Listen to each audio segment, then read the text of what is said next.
ลโล大家好สบายดีทุกคนมื้อนี้จะพามาเรียนประโยคที่ใช้ในชีวิตประจำวันข้อที่1早上好早上好สบายดีตอนเช้าข้อที่2该起床了该起床了ตื่นนอนได้แล้ว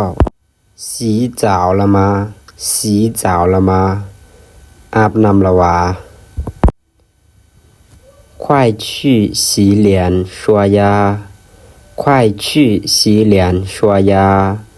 รีบไปล้างหน้าถูแค้ว快来吃早饭吧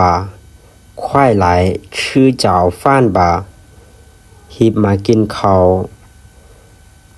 ข้อ6上班时间到了上班时间到了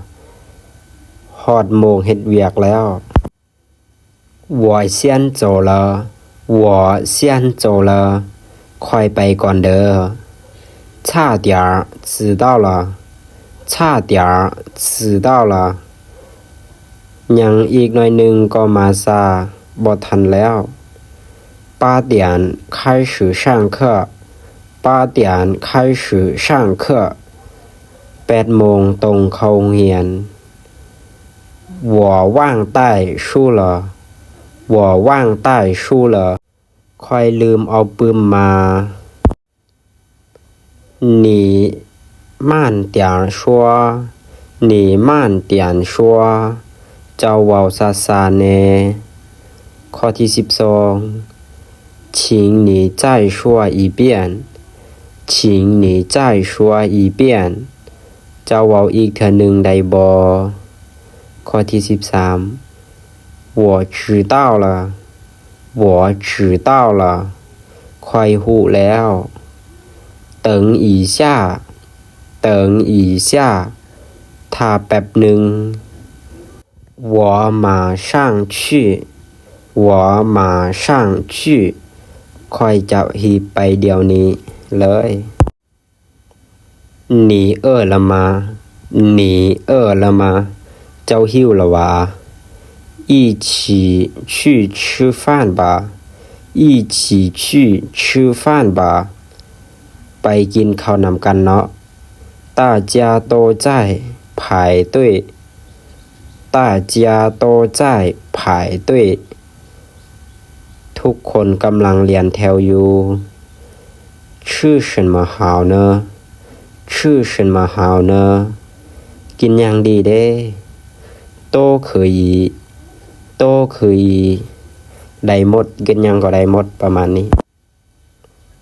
我手机没电了我手机没电了โทรศัพท์ค่อยแบตหมดแล้ว你等我一下你等我一下เจ้าท่าค่อยแป๊บหนึ่ง那是谁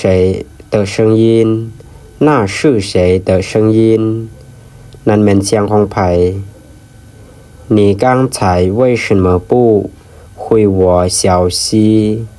你刚才为什么不回我消息เป็นหยังวังกี้เจ้าคือบ่ตอบสัตว์ค่อยเลย我确实有事瞒你我确实有事瞒你ที่จริงแล้วค่อยก็มีเรื่องปิดบังเจ้า你怎么才来我等你很久了你怎么才来我等你很久了เป็นหยังเจ้าคือหากมาค่อยท่าเจ้าดนแล้วใด你现在跟谁在一起你现在跟谁在一起ตอนนี้เจ้าอยู่กับไผ